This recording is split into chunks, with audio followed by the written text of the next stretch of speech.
देवाचे हे द्वारे उभा क्षण भरी तिने मुक्तिचारी साधिल्या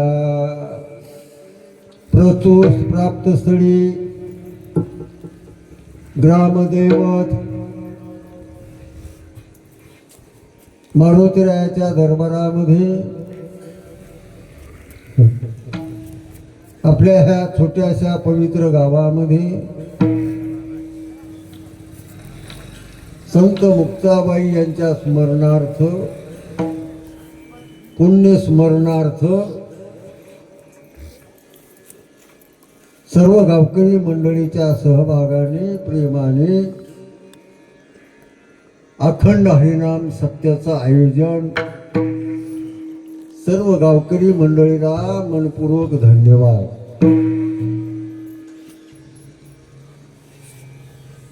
ब्रह्म मुहूर्तावर काकड आरती भजन ज्ञानेश्वरी पारायण श्रीमद भागवत महापुराण मोहनजी महाराज सानप ज्यांच्या पवित्र मुखातून तुम्ही ऐकत आहात.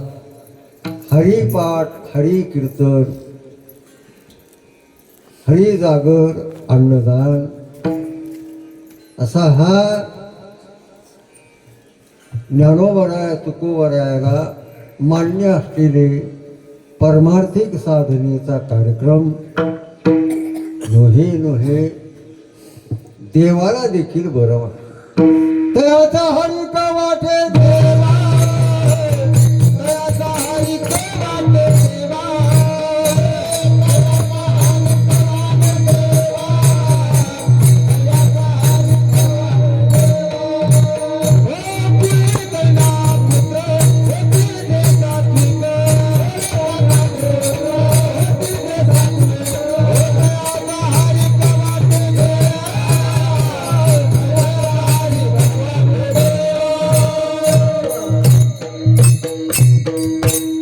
देवाला देखील बरं वाटतं असं ही सेवाभाव आपल्याकडून होत आहे. देवाला बरं वाटतं, ज्ञानोबराया तुकोबराया मुक्ताबाईला बरं वाटायचं की आज हे समस्त गावकरी मंडळी विशेष महिला मंडळ माझ्या पुण्य स्मरणार्थ हे अखंड हरिनाम सप्त्याचं आयोजन सप्ताहाचा हा पहिला आरंभाचा सुरुवातीचा पवित्र दिवस आहे. आजी सोनियाचा दिनो वर्षे अमृताचा घनू हरी पाहिला रे हरी पाहिला. पहिला दिवस आहे. कमी अधिक म्हणण्यापेक्षा कमी अधिक काहीच नाही, सर्व व्यवस्थित आहे. सर्व पहिल्या दिवशी एवढे गुरुजन मंडळी आमचे लाडके जिवलक संदीप महाराज अहो दिवसभर माझ्या गावात भागवत आहे त्यांचं चालू. दिवसभर भागवत आणि पुन्हा इथं हरिकीर्तनाला उपस्थित भाऊराव महाराज आहेत, गणेश महाराज, पुन्हा इकडं तर एक एकावणी माताई गवळून पुन्हा धानोरकरांचं सहकार्य आपल्या गावाला कधी असतं, प्रेम आहे त्यांचं. सर्व श्रोतेगण, महिला माऊली मंडळी, आनंदाचा दिवस आहे. तुका म्हणे आता आनंदी आनंद. पोराईने फोन केला म्हणे बाबा काल्याचं कीर्तन द्या. म्हणलं मी रिकामा नाही हो. म्हणले मग माझा द्या 5 6. म्हणलो तुम्ही माझा ऐका. म्हणजे काय? म्हणून मग पहिल्या दिवशी कीर्तन लावलं. म्हणलं कसं आहे, मी तुमचा आणि तुम्ही मग पहिल्या दिवशी कमी अधिक आपलं झोपून जरी एखादा नवा आला महाराज तर म्हणे काय बाबा ते महाराजाचं नियोजन ते गायगाव त्याच्यापेक्षा मोह पहिल्या दिवशी कीर्तन ठेवा हे का नाही.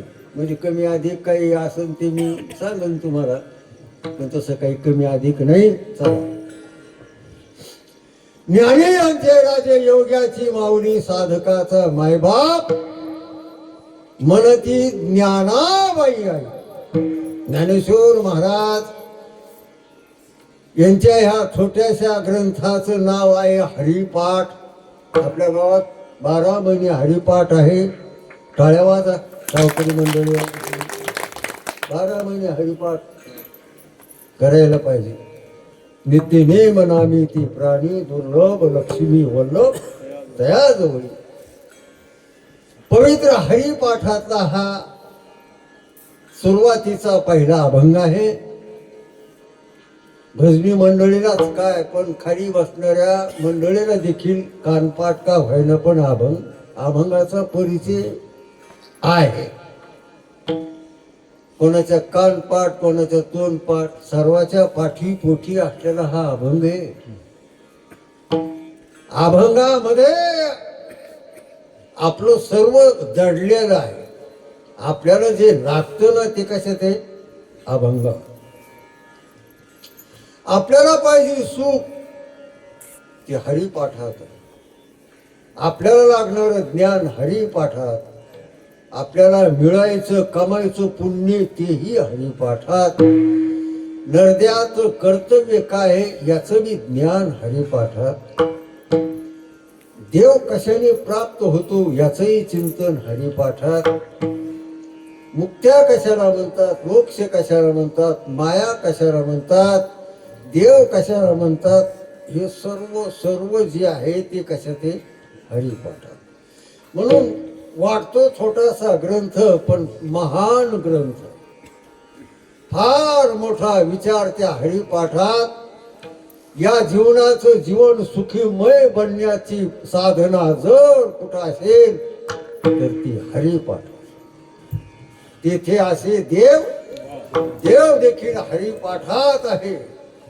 देवाचं स्वरूप देखील हरिपाठात सांगितलं. देवाजवळ जाऊन बसण्यासाठी काय लागतं ते हरिपाठात सांगितलं.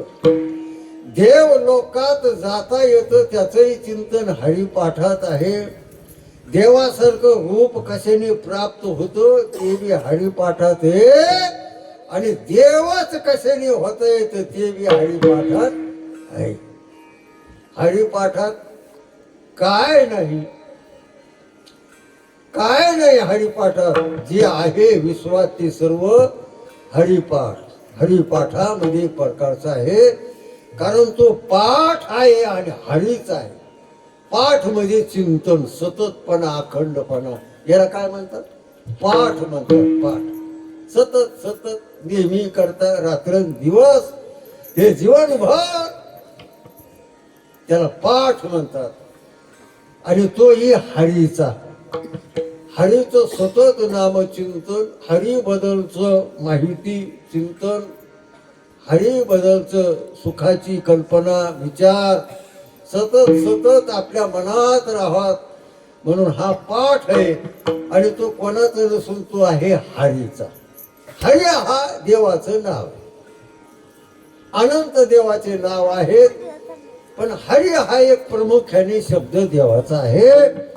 का बरं त्याला हरी म्हणतात तर दुःखाला हरितो म्हणून त्याचं नाव हरी. पापाला हरितो म्हणून त्याचं नाव हरी. विषयाला हरितो, विकाराला हरितो, संसाराला हरितो म्हणून त्याचं नाव काय? हरी. आणि म्हणून जीवनात आल्यानंतर त्याचा पाठ करायचं म्हणजे त्याचं नाव घ्यायचं. मंगलाचरण आहे. आता ज्ञानोबा थोडस आपल्याला समजून देतात, विचार देतात, सावध करतात. हे बड्या माणसा, हे मानवा, हे जीवा, या मृत्यूलोकामध्ये या कलियुगामध्ये तू अवतीर्ण झालास म्हणजे आला. या देहामध्ये तू आला ना. मग तू ज्या देहात आला तो देह लय दुर्लभ आहे. तो देहाची किंमत होत नाही. या देहातला कोणता भाग कोणत्याही भागाकडे देहाकडे जर पाहिलं तर त्याची लय अमूल्य किंमत आहे. तुम्हाला म्हटलं मी तुम्हाला ₹1,00,000 देतो, एक डोळा द्या, देणार नाही. डोळ्याची किंमत रुपयाने कुठं होती का? आयुष्याचा एक क्षण किती कोटी देण्यावर कोणी देईन इकत मग हा विषय घ्या इकत असं आहे का नाही. म्हणून आपल्याजवळ जे जे आहे त्याची किंमत होत नाही. मग ह्या स्थूल दिसणाऱ्या शरीराची देखील किंमत होत नाही. याच्या आत एक शरीर आहे सूक्ष्म देह तिथं मन राहतो त्या मनाची देखील किंमत होत नाही. या जीवनाला चालविणारं श्वास ज्याला म्हणतात त्याची किंमत होत नाही.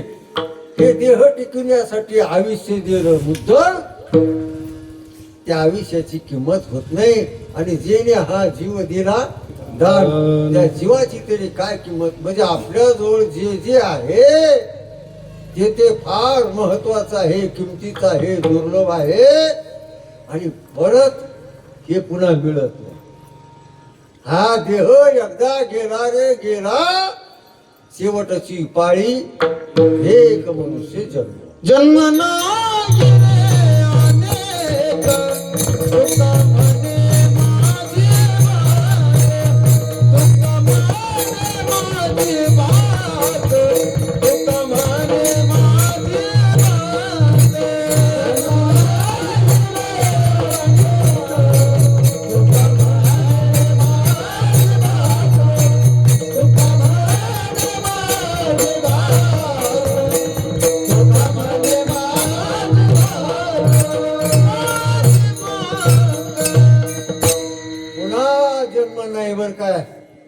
पुन्हा हा जन्म नाही.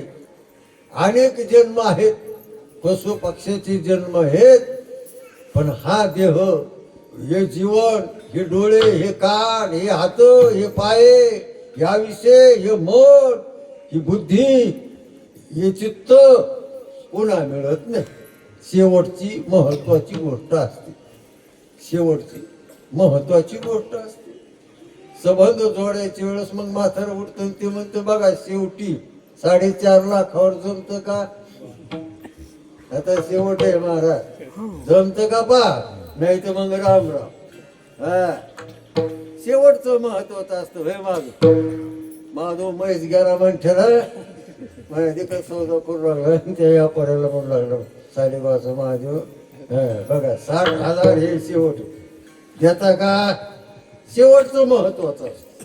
शेवटचं बोलणं काय शेवटची पंगत शेवटची गाडी शेवटचा फोन ते बोलतो आता हे शेवटचाच फोन आहे. दिवाळीला गेलेली असती ती तिला फोन लावलं हे बेजार असतं. मग ती निमित्त लावते मग भाऊच मुंबईला गेला भाऊ विजच झाली नाही कपडे तर राहिले कोणाला आहेच घ्या तर असं ती कारण लावतं. मग हे तर आपल्याला याची खाण्यापिणी सोयी नसती दोघंच असते ते हाताने पोहे करून खाते. ते म्हणजे बघतो आता शेवटचाच फोन लावतो उद्या 5-6 गाडीला तू शेवटचं माणूस मनावर घेत असतो. तसा हा देह शेवटचा आहे. दुरून यालो मिगान दुःख झाले फार दुरून दुरून दुरून इथो आलोत आपण आता.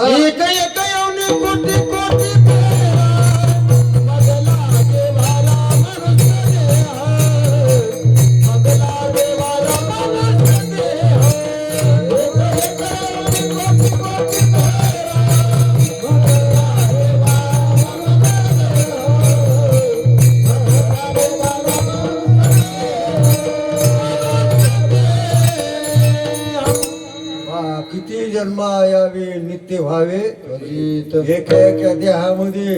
नुसता एकदा बैल झाला म्हणजे नाही एकदा बैल नाही असं एकदा बैल नाही 1 कोटी वाऱ्या बैल. एकदा रोही झाल्यावर नाही परिचय झाली त्या पाहुणे ओळखीचे नाही झाले पण रोही डुकर तर आपले काय भावकी का काय तंग करून सोडलं काय कीर्तनाला जायलाच लोक बाबा आणि मग तसं चला कीर्तनाला आणि ते हरभर जबर भाषेने पटवून देते ते कीर्तन हे पोट पाण्याचे हरभर गेल्यावर काय का तुरीवर भाड्यावर काय ह्याची दाळ तुम्हाला खाऊ घाला लय अवघड.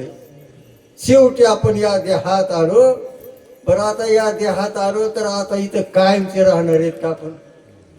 हे मरतो लोक राहणार नाही, या मृत्यू लोकातलं मी राहणार नाही. देह जाणार, आयुष्य जाणार, देह जाईल जाईल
नाशिवंत देह जाणार. या कलियुगात जे आहे ना ते राहणार नाही.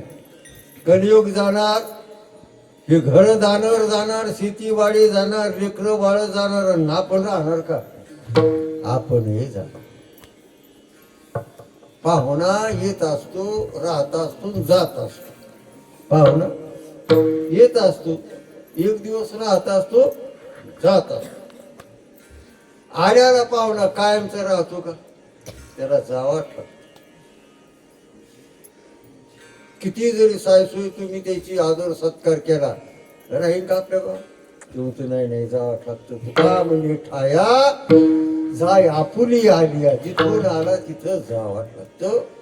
तसं आपण पाहुणे आहोत. इथं आपण आलेलो आहोत आणि रममान झालो. आपल्याला वाटतं आता इथंच राहायचं, पण कायमचं. आपली इच्छा जरी असली राहायची ते राहता येणार नाही. राहावं वाटलं ते राहता येणार नाही. आहे ठेवा तोपर्यंत बँकेत जाणार तुम्ही. बँकेत तुमचे जोपर्यंत पैसे तोपर्यंत बँकेत जा. बँकेतले पैसे संपल्यावर पुन्हा जाणार का? म्हणजे कुठे चालले? म्हणजे बँकेत. अहो तुमचे संपलं ते बॅलन्स नाही म्हणजे माझ्या मॅनेजर ओळखीचा आहे, कॅशियर तर मावस भाऊच आहे. पोटचं पोरग जरी मॅनेजर असलं तर पैसे बँकेत नाही म्हणल्यानंतर तुम्हाला मिळणार. तसं हे आयुष्य आहे तोपर्यंत चालतं तुमचं. आणि एकदा का आयुष्य कमी कमी झालं ना, आयुष्य संपलं, तुम्हाला कोणी विचारणार नाही. आयुष्य खातो काळ कोण काय खात मी चिंतन सांगत असतो सोप्या भाषेत. कोण काय खात? डोळे रूप खातात. आपले डोळे काय खात? रूप. कान शब्द खातात. नाक गंध खात. वाचा शब्द खाते. त्वचा शीत उष्ण म्हणजे थंड ऊन हे खात. पाय परवास खातात. हात देणं घेणं खात. मन संकल्प खात. बुद्धी निश्चय खाती. चित्त चिंतन खात. पामर पाप खातो. विषयी संसार खातो. जिज्ञासू परमार्थ खातो. भक्त देवाला खातात आणि देव भक्ताला खातो. बालपण खेळण्याला खात. बालपण काय खात? खेळ. लोणीच्या बाजारात त्याला जर ट्रॅक्टरने आणलं तर ते रुसून बसत. हा बाप्पा हा ट्रॅक्टर आणलं नाही का? पोरग खेळणं खात. त्याला तारुण्य पण विषय खातो. म्हातारपण चिंता खातो. शेतकरी शेती बाप्पा लय दिवस निघोपर्यंत सांगितलं तरी कमी पडतं. तसं काळ आपलं आयुष्य खातो. आपल्याला जे काही आयुष्य मिळालेलं आहे ते काळ आयुष्य खातो. आयुष्य जात आहे आयुष्य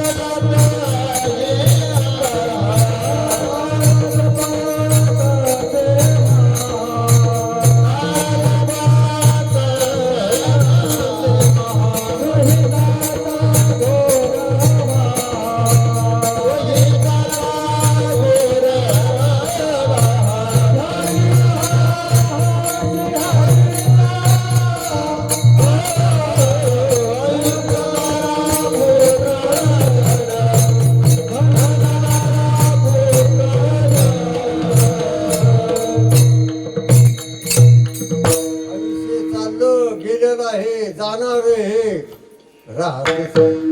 आयुष्याला राहता येणार नाही, देहाला राहता येणार नाही. जाणं हा स्वभाव. देह जाणार म्हणजे त्याचा स्वभावच आहे जाणं. आयुष्याचा स्वभाव बनलेला आहे जाणं. त्याला कोणी रोखू शकत नाही. हे कलियुगच जाणार आहे. कलियुगच जर जाणार हे तर कलियुग वाटलं काय राहणार आहे? हा? सत्ययुग आलं गेलं, राहिलं का? त्रेतायुग आलं राहिलं गेलं, द्वापर युग आलं राहिलं गेलं. तसं कलियुग आलंय, आता राहिलं नाही, ते बी जाणार. मग युगच जर समाप्त होतं, युगच जर समाप्त होतं तर या युगात जे जे आहे ते राहणार आहे का? ते सर्व एक प्रकारचं जाणार आहे.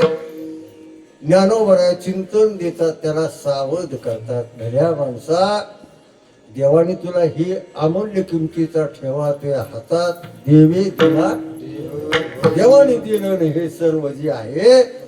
आणि आता हे देणं ते केवळ सुखी होण्यासाठी दिलं. जेणे तू जोडशी नारायण.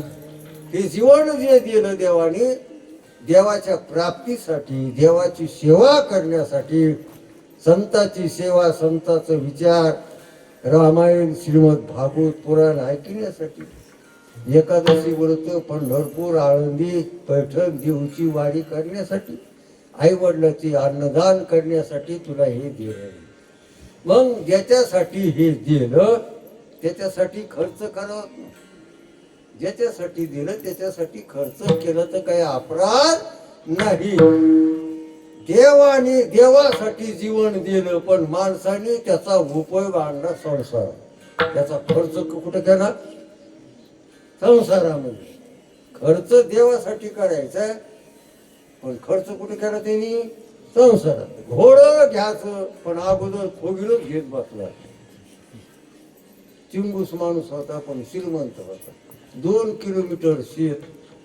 त्याच्या मित्राने सांगितलं, काका काय एवढी मोठी माणसं पाण्या पावसात उन्हात तानात तुम्ही पायी जाता म्हणे शेतात? मला हे बरं वाटत नाही. मग घोडं घ्या ना म्हणे. काय तुमच्या घोडं कमी आहे म्हणे? काय करता? ते मित्र जरा असं रेटून बोल लागला, ते तयार झालं घोडं घ्यायला. दोघं गेले माळेगावच्या बाजारात घोडं घ्यायला. मग आता घोड्याच्या बाजारात दुसरं काय असतं? घोड्याला लागणाऱ्या वस्तू. घोड्याच्या बाजारात घोड्याला लागणार खोगीरण, ते काय ते चाबुकण, ते बाशिंगण, ते साज घोड्याचा. ते संघ गेलेलं तर चॅप्टरच होतं. मालक म्हणे आपल्याला खोगीर घ्यावा लागेल, घोडं तर घ्यायचंच म्हणे. हो म्हणे, खोगीर लागतो.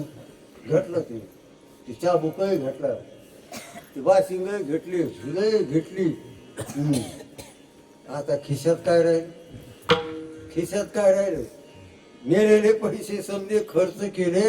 आता घोडं कशाने घ्यायचं? काय भजनाशी उरले ते पाहिलं. मग अगोदर घोडं घ्यावत नाही. फगीर नसलं उपरनं टाकलं बसलं की काय घोडं येत नाही का? उंबरत नाही.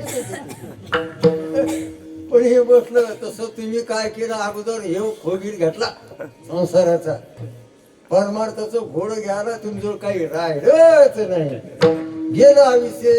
आला राहिला, मेला गेला. देव राहिला एका बाजूला, तुकाराम महाराज, ज्ञानेश्वर महाराज. ते काहीच एक प्रकारचं केलं नाही. मी तो अनाथ अपराधी. कर्महीन मती मंद बुद्धी तुझं मी आठविले नाही कधी. वाचा कृपा निधी माय बापा नाही ऐकिले गायले गीत. धरिले नाद सांडिले हित नावडे पुराण बैसले संतन केली. तेव्हा मी असा अपराधी अनाथ आहे गुन्हेगार आहे म्हणून माणसाने स्वतःच चिंतन स्वतःच्या उद्धाराची काळजी घ्यायची. सावध व्हायचं जरा विचार करायचा. क्षणोक्षणा हाची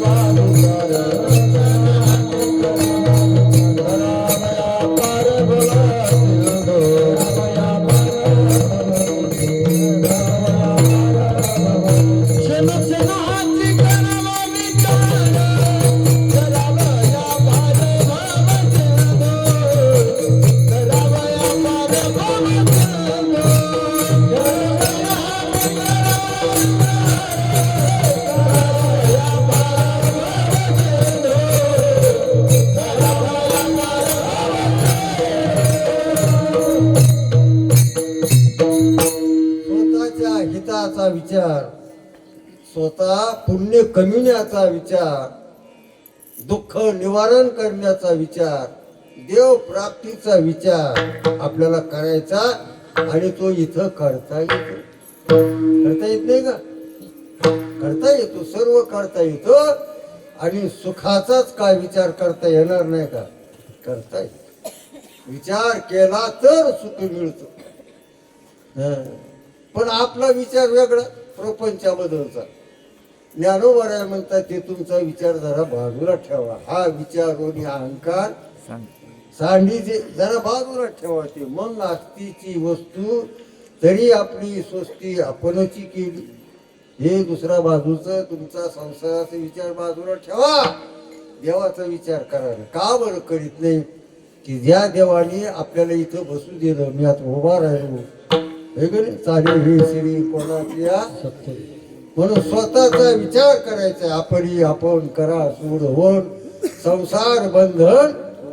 मग लोक म्हणू लागले ज्ञानोबा आम्ही काय करावं, तर त्याचं उत्तर अभंगाच्या पहिल्या कडव्यामध्ये देवाचे हे द्वारी उभा छान भरले. देवाचे हे द्वारी उभा छान भरले. देवाचे हे द्वारी उभा छान भरले. देवाचे हे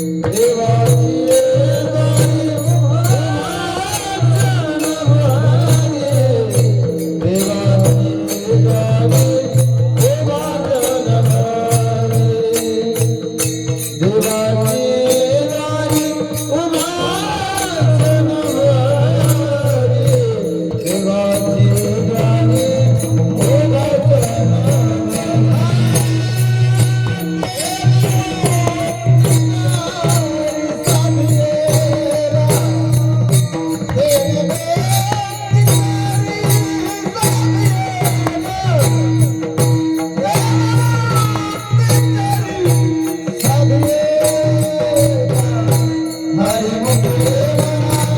उभा छान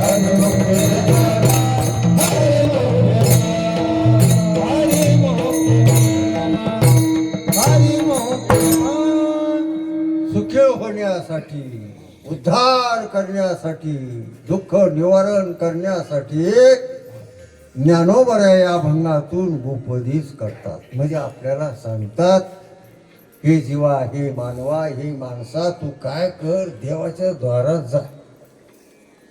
कुठे जाय? देवाच्या द्वारात. म्हणजे मंदिरात जा. मग तिथं क्षणभर का व्हायना पण उभा राह, म्हणजे विचार कर. क्षणभर मंदिरात आल्यानंतर क्षणभर विचार कर. कोणाचा विचार कर? तो हाच कर. आपली आपण माझा उद्धार कधी होईल, मोह दुःख कशाने जाईल, सुख कशाने मिळेल, मी ज्ञानी कशाने होईल. मंदिरात जाऊन असा क्षणभर जर तो विचार करायची सवय लागली, विचार करायची सवय, संस्कार ज्याला म्हणतात, ओळख. म्हणून माणसाने आता घरी गेल्यानंतर घरातले विचार काही सारखे नसते.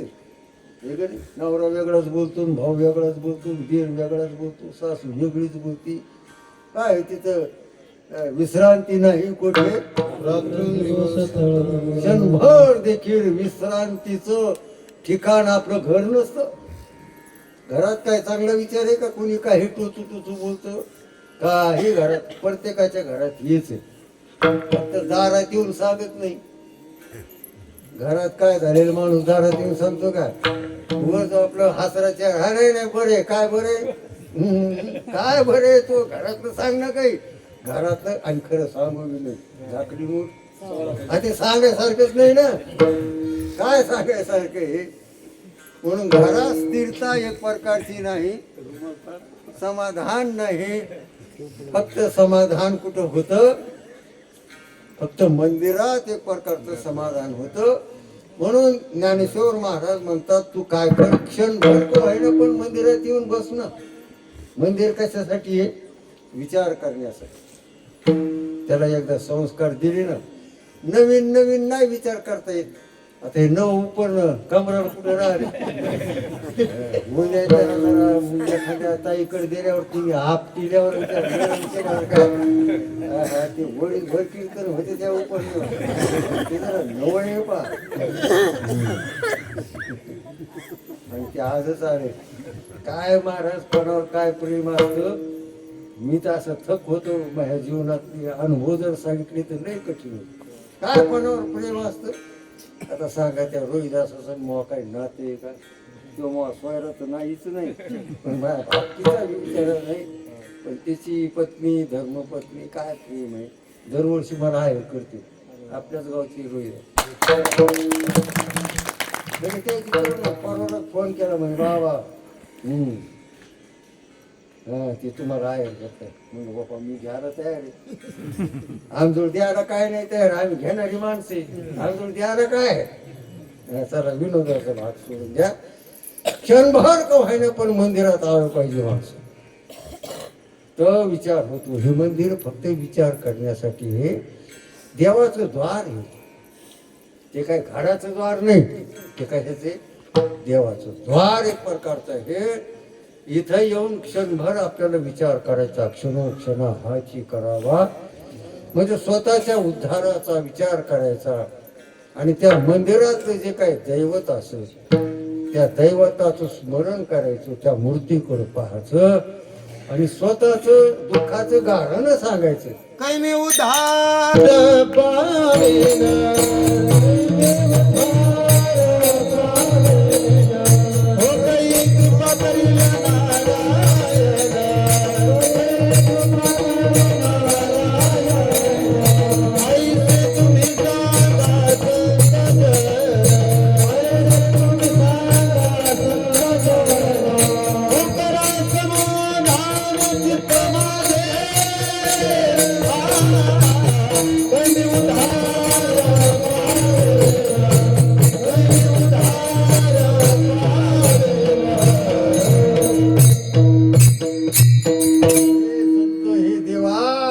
वेळ करिया काय अनिवार्य दुःख आहे देवा.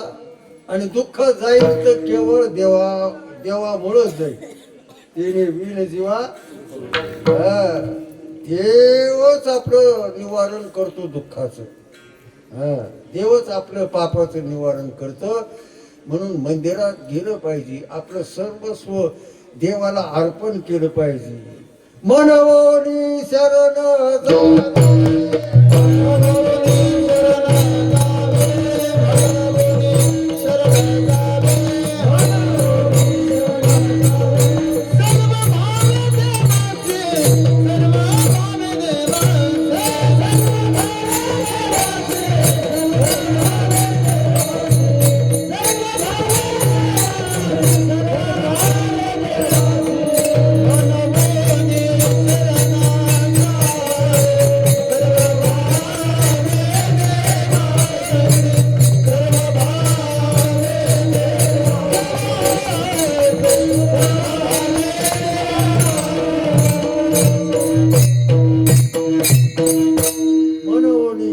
शरण जावे. दुःख निवारण कुठंच होत नाही म्हणून देवाला शरण जायचं. सुख कुठंच मिळत नाही ते देवाकडून मिळतं म्हणून देवाला शरण जायचं. सर्व भावाने सर्व भावे देवापुढे एकदा काय लोटांगण शरणागती घातली तर मग तुझी चिंता त्याशी सर्व आहे. शरण गेलं पाहिजे तेव्हा. मध्यरात्री रात्रीच्या टायमाला दुर्वास ऋषी पांडव कुठे वनवासात तिथं गेलो. दुर्वास ऋषी हे झोपलेले पांडव हे उडा उडा. ते कुठले पांडव भीम अर्जुन नकुल सहदेव समोर पाहतात तर ऋषी दुर्वास स्वभाव असतो लय तापड स्वभावाचा ऋषी. कोण दुर्वास मध्ये लय तापड स्वभाव. म्हणजे दुर्वास ऋषी आले. महाराज महाराज काय सेवा करू. काय नाही म्हणे जेवायला पाहिजे. जेवण द्या. जेवायचं आम्हाला जेवायचं. बरं ते एक लक्ष ऋषी गेलं नाही ते शिष्य नेले सगळं. शिष्य का एक दोन का हो 60,000 60,000 शिष्य घेऊन खादाड ऋषी. याची मेहरी जर सांगितली तर तुम्ही मंडपातून पळूनच जाता. दुपारचं संध्याकाळचं सांगितल्यावर ते लय खादाड ऋषी होता. आहारच होता त्याचा. आपल्याला काय विरोध करायचं नाही. जेवण पाहिजे आम्हाला जेवण. जेवण म्हणल्यानंतर हेच बिचारी उपाशी तापाशी झोपलेली. यायचीच खाण्याची सोय नाही. वनवासात पांडवाची काय खाण्याची सोय. भीम म्हणतो बापा हे कुठून आला ऋषी दादा. आणि आपणच सकाळपासून उपाशी येत आणि हे म्हणतो जेवण द्या. आणि बघा जर जेवण नाही घातलं तुम्हाला शापच देतो. कोण म्हणायला जेवण नाही घातलं तर आता खेळून गेलंच आहे ना. ते भीम म्हणला हा ते काय बोलू नको म्हणे भीमा आम्हाला जेवण पाहिजे. तुझी चिंता त्याशी. रात्रीच्या टायमाचा हे आवाज काल ऐकल्यानंतर आई साहेब आहे द्रौपदी माता. काय आहे काय आहे काय आहे म्हणे बापा हे ऋषी ती म्हणतात जेवण. मग देऊ की म्हणे जेवण. अरे देऊ की म्हणे आपल्यालाच खाणी सोय नाही.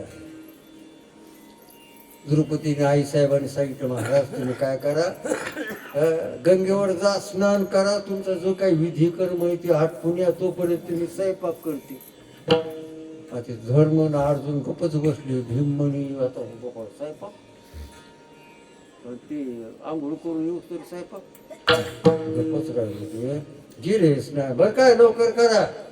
ते गेले ते स्नान करायला. पण तुझी चिंता त्याशी. आणि मग आई साहेबाच्या डोळ्यातून पाणी आलं. काय सतो परीक्षा आहे. बरं पुन्हा सांगून गेले जर जेवण नाही दिलं तर तुम्हाला शाप देऊ भस्म करू समाप्त करू. एवढं पुन्हा एक प्रकारचं म्हणल्यानंतर आई साहेबाच्या डोळ्यातून पाणी आलं. आणि मग काय तू का म्हणे माझे नव्हती कोणी एका चक्र पाणी. आणि मग पातला धर्माच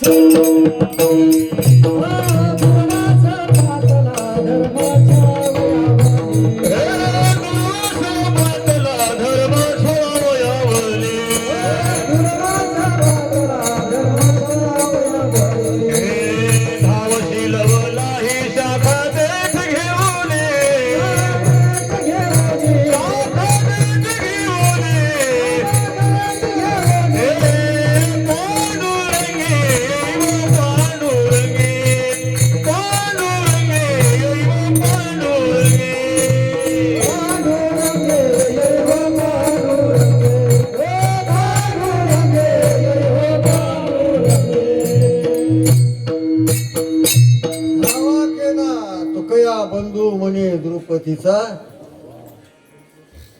द्रौपदीने धावा केला. कृष्णा धाव रे लवकरी संकट पडले. कृष्णा तुला यावा लवकर ये बापा लवकर ये. कोठे गुंतला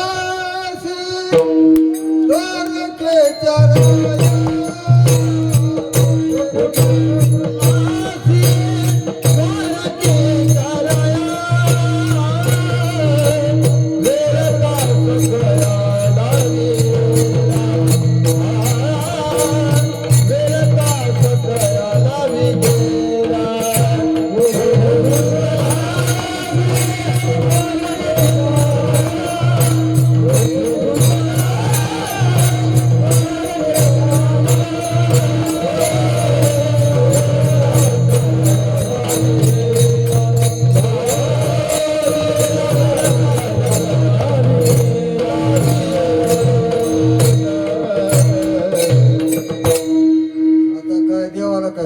देवाची गरज आहे का? हाके सरशी बुडी जाम दिसे. काय काय झोपायचं होतं तो काय म्हणेल तुला काही टाइम देऊ रात्री कुठं मला काय काय काम.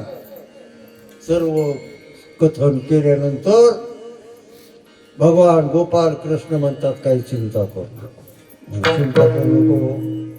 अहो 60,000 शिष्य दुर्वास तेवढं जेवायचे तू चिंता करू नको. मग पण तू अगोदर एक काम कर. काय म्हणे? मलाच खाऊ घाल. हे त्याच्यामुळं तर संधी येणार पण हे म्हणे आम्ही तर झोपलो म्हणे उपाशी. नाही नाही मला खाऊ घातल्याशिवाय मी त्याला खाऊ घाली. देशी तेव्हा आई साहेब म्हणजे आता दादा हे काय मन नाही जमत नाही म्हणे. मला अगोदर खाऊ घाल मग पाय पाय कुठं काय त्या परातीला कुठं तरी भाजीचं पान चिटकड्याला होतं. एवढं म्हणे बाबा तेवढं खाल्लं ढेकर द्यायला. आता देवाने ढेकर दिल्यावर जागा ठेवून पाशी कोण राहणार? देवाने ढेकर दिला म्हणजे समजा लोक जेवण येते असा त्याचा अर्थ आहे.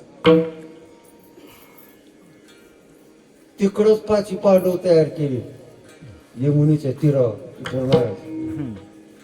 तिकडं द्रुपदी स्वयंपाक तिकडं मिष्टान्न तिकडच पंक्ती बसल्या. हे पांडव इकडं खडे पांडव इकडं तिकडं दुसरेच केले. त्याला काय करता येत नाही. करशील तरी हे काही राईचा डोंगर पर्वत राई त्याला सर्व करता येतं. तो का म्हणे आले समर्थाच्या असे जीव घातले ते कधी न मिळणारे मिष्टांनो शिष्य तर म्हणू लागले काय बाबा कढी कढी नको लोक बुंदी कढी होती पुन्हा समजी. आणि यमुनीच्या वाळवंटामध्ये झोपले. खाल्ल्यावर माणूस झोपतो नाही. ह्या पसरची पसर पडली ती. आणि हे खरे पांडव तर उभ्या स्वयंपाक नाही काय नाही. आता ते ऋषी येतो 60,000 ती म्हणते वाढा काय वाढा काय वाढा की शाब्द घेऊन तिथे आडमुठ म्हणा आता संपलं म्हणे आता मरतोच आपण. स्वयंपाकच नाही म्हणे ते शाप दिल्याशिवाय राहणार नाही आपण मरणार. दादा काय करा गळ्यात गळे घालून लागले की बाबा जेव घातलं बाबा निघूनही गेला. त्याला काय त्याचं काम संपलं. ते काय करा काय करा. लगेच देवाने काय केलं स्वयंपाक तयार केला. इकडं पुन्हा भीमा म्हणे काय अहो ते अन्न म्हणे ते कापासून आंघोळीला गेली ती भीमाने घेतली एवढी मोठी गादा. गेला तर झोपले ते लोक.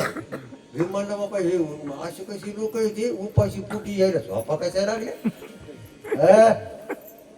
ती असं महाराज पंच आहे म्हणे ती जाडजुडा अंगाचा देव जटाधारी त्याच्यापाशी दूर असतं घोरूच लागले. खूप खाऊ घातला तिकडं. एखादा खरा स्वयंपाक वेगळाच द्यायचं तिकडेच जीव घातला. महाराज कोण आहे? भीम आहे. आता काय काम आहे तू? काय काम आहे म्हणजे? शिळा स्वयंपाक होईल म्हणे.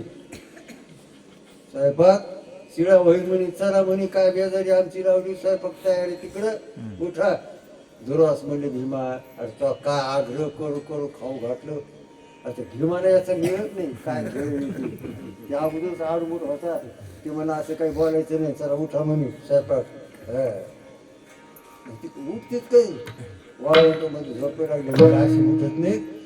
भीमाने उपरनं पांघर टाकलं. भीमाचं उपरनं किती लांब होतं 12 गाव त्याच्यात बसते निवडून उपरलं. शेतकरी माणसं हे सराटा आथरल्यावर वरून 10-15 जेवढीच्या पेंढ्या गाडबा बस ते आवडायची तर समजायला माहिती ती मला अशी तर काही उठत नाही. खाली घातला दुरास ऋषी मोठी पेंडी त्याच्यावर शिष्य असा आवडला ते भारत घातला डोसक्यावर. तुझी चिंता त्याशी काय काय त्याला करता येणार नाही. म्हणून माणसाने देवाला शरण गेलं पाहिजे. आपलं दुःख निवारण करणारा तोच एक दान सूरदाता. त्याच्याशिवाय दुःख जात नाही. देवाचे द्वारी उभा क्षण भरी मुक्त्या प्राप्त होता. तेने मुक्तीच्या सलोकता समीपता स्वरूपता आणि सायुज्यता ह्याच्या मुक्ती आहे. जर आपण देवाचं चिंतन केलं क्षणभर, देवाचं रूप क्षणभर जर डोळ्याने पाहिलं, या मुखाने विठ्ठल विठ्ठल जर असं क्षणभर जर म्हणलं, तर मुखी नाम आणि हाती मोक्ष.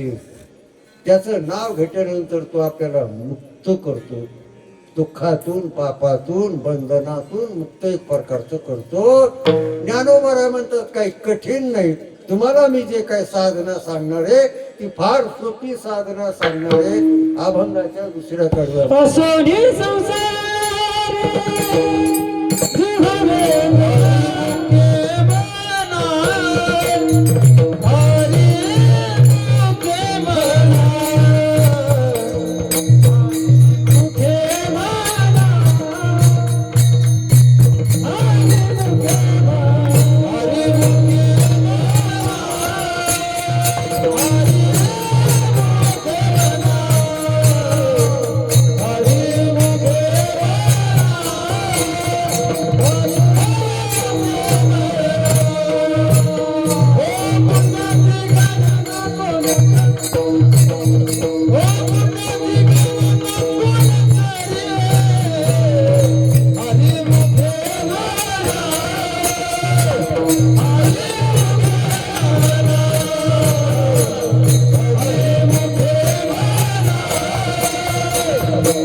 हरी हरी तुम्ही म्हणाले, हरी मुखे म्हणा, हरी मुखे म्हणा. आणि पुण्याची गणना तुम्ही देवाचं नाव घ्या. या मुखाने देवाचं नाव घ्या. काय होतं? पवित्र तो देह पुण्यवंत जो हृदयाच्युत सर्व काळ मुखी नाम आणि हाती मोक्षी. नामधारकाच्या पुढं पापाची कळप पळती, पाप राहत नाही, पडून जात. जळती दोषाची डोंगर, अनेक प्रकारचे दोष जरी असेल, वाढल्या कोळी किती दोषी होता, किती पापी होता. हे कडे हेळा मात्र क्षणभर तुका म्हणे महापातकी पतीची आणि होती एवढा वाढल्या कोळ्याचं नामचिंतनामुळं पाप नाहीस झालं. त्यांनी दुसरं काय केलं? राम राम राम राम एवढंच म्हटलं. देह पवित्र झाला, पुण्य एवढं त्याच्याकडं झालं की बोलीला वाल्मिक केले रामायण रामा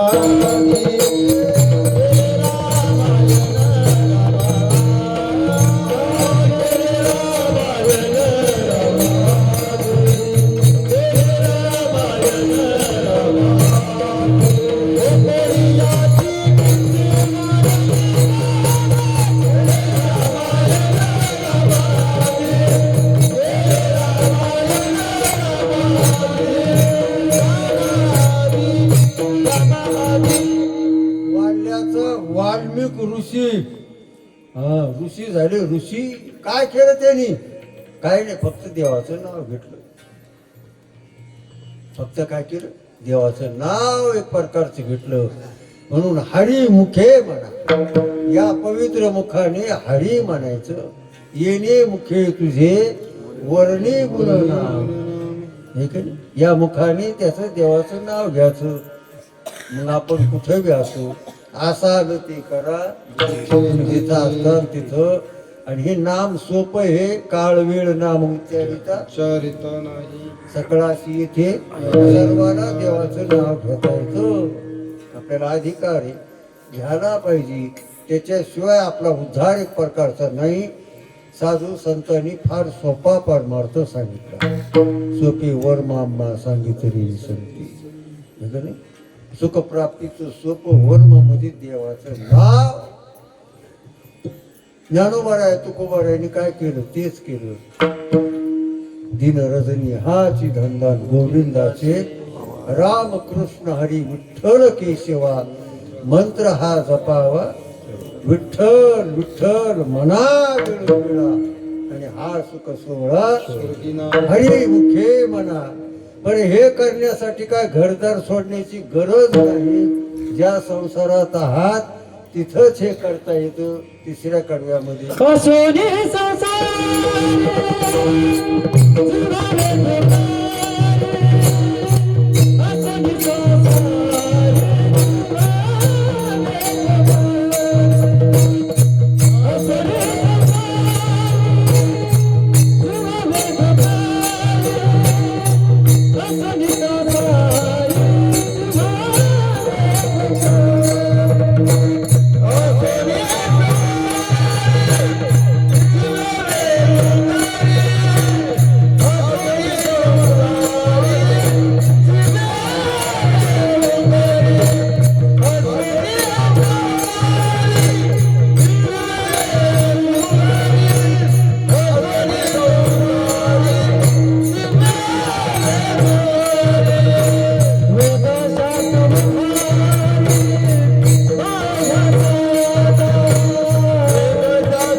तैशा परी ठेविली आनंते आसोनी संसार. नलगती साया जावी वनांतरा, याच प्रपंचात राहायचं. शेती वाडी कष्ट करायचे, पण या मुखाने देवाचं नाव घ्यायचं. आहे की नाही? कामामध्ये काम काही म्हणा, राम राम जाईल भव श्रवण सुख होईल सुख. करारी बापानो साधन हरीचे झनी करणीचे, आग्रह आहे सांगतो तुम्हाशी भरारी. देवाचं नावच घ्यावं लागल. जर नाही घेतलं तर नाहीतरी गेला, नाहीतरी संसारू जाईल. हे वाया गेलं नाही पाहिजे. आयशी साधना करा, काही असं करा म्हणजे देवाचं नाव घ्या. ते सोपं आहे, सरळ आहे, सुख प्राप्त करून देणार आहे. कर्तव्याला फळ प्राप्त करून देणारी साधना फक्त देवाचं नाव आहे. म्हणून आधी घेरे राम नाव. अगोदर देवाचं नाव एक प्रकारचं घ्यायचं. आरंभी आवडी आदरे आले नाम, तिने सकळ सिद्धी जगी झाले पूर्ण काम. सुखाचं पूर्ण काम फक्त हे देवाच्या नावाने होतं. ज्या प्रपंचात अहो गरिबी श्रीमंती अडचणी आहे, प्रपंच म्हटलं तरी महाराज म्हणतात असू दे, काही सोडायची गरज नाही. आसोनी संसारी देवाचं नामचिंतन करायचं. संत सेवा, भागवत रामायणाचं श्रवण, ज्ञानेश्वरीचं पारायण, एकादशी व्रत, आळंदी पंढरपूरची वारी, हेच आहे. तुका म्हणे हेच आश्रमाचे, हेच ग्रस्त आश्रमाचं फळ एक प्रकारचं आहे. परमार्थ करण्यासाठीच आपण आलेलो आहोत. म्हणून वर्षाकाठी होईना पण गावात अखंड हरिनाम, गावाचे ही जी काय भूमी आहे पवित्र होत असते. ह्या भूमीला नामचिंतन, संत सेवा, अन्नदान लागतं. आपल्या जे गाव आहे प्रत्येक गावाच्या भूमीला म्हणजे भूमी शांत राहते. भूमी उलट एक प्रकारची कृपा करीत असते.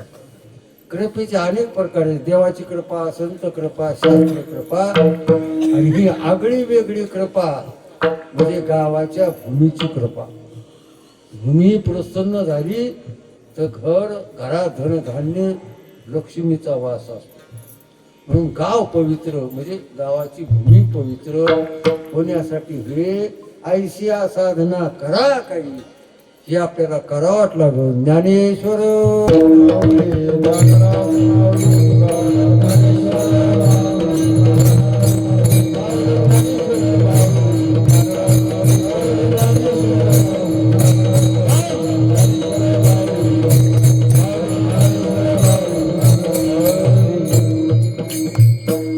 देवाचे द्वारी उभा क्षण भरी तेने मुक्तीचारी हरिमुखी म्हणा हरिमुखी म्हणा पुण्याची गणना पूर्ण करी असोने संसारी जिव्हा विभू करी वेद शास्त्र उभारी बाहे सदा. वेद काय पुराण काय शास्त्र काय या सर्वांना देखील हे मान्य आहे की तुम्ही प्रपंचात राहून वेद अनंत बोलिला अर्थ तुकाची साधिला विठोबाशी शरण जावे आणि निजनिष्ठे नाम गावे.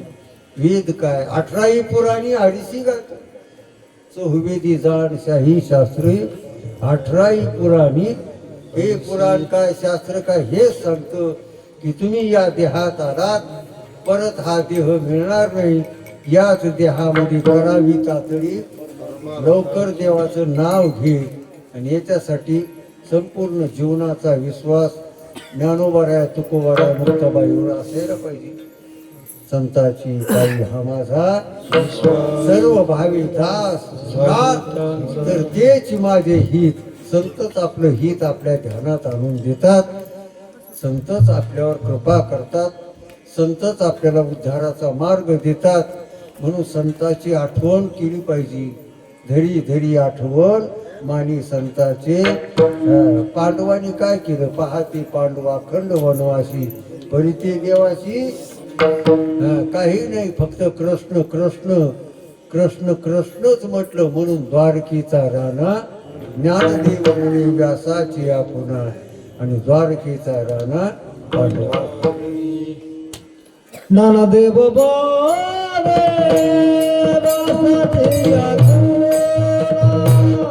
साधुसंतांच्या आशीर्वादाने गावकऱ्याच्या श्रमदानातून पंचक्रोशीतल्या मुलीच्या सहकार्याने चालत्याला अखंड हरिनाम सप्ताह वर्ष 27वे. टाळी वाजवा. आज या ठिकाणी सप्ताहाचा पहिला दिवस. पहिल्या दिवसाची कीर्तन रूपी सेवा हरिभक्तपरायण ब्रह्मनिष्ठ धर्मभूषण छगन बाबा यांची सुश्राव्य अशी कीर्तन सेवा झाल्याबद्दल देवाची द्वारी उभा क्षण भरी आणि तिने मुक्तीचारी साधिल्या या अभंगावर सर्व गावकऱ्याला ज्ञानदान दिल्याबद्दल गावकऱ्यांतर्फे निर्देश. आता या ठिकाणी बाहेरगाव आलेले गुणीजन मंडळी आहे यांचा जागर होईल. नंतर सकाळी 4 ते 6 काकडा भजन, 6 ते 7 विष्णू सहस्रनाम, 7 ते 10 ज्ञानेश्वरी पारायण आणि 10 ते 12 गाथा भजन आणि 12 ते 4 भागवत कथा. उद्याचे होणारे कीर्तन हरिभक्तोपरायण श्रीरामजी महाराज पिंपरीकर यांचे सुश्राव्य असे कीर्तन होईल. सर्वांनी कीर्तनाचा अवश्य लाभ घ्यावा ही आग्रहाची विनंती. आजच्या पंक्तीच्या अंदाते होते. मला वाटते खंडमंड जोड होती का? वा वा काय जोड सारखी भावाची. काय भावाचा विचार. भावाने आज या ठिकाणी चांगल्या प्रकारे टाळी वाजवा. खंडू ढगे आणि बंडू ढगे या दोघा भावाने आज पहिली पंगत चांगल्या प्रकारची चांगले 56 भोज खाऊ घातल्याबद्दल भगवंताच्या कृपेने निर्देश आणि धन्यवाद. ज्ञानदेव तुकाराम.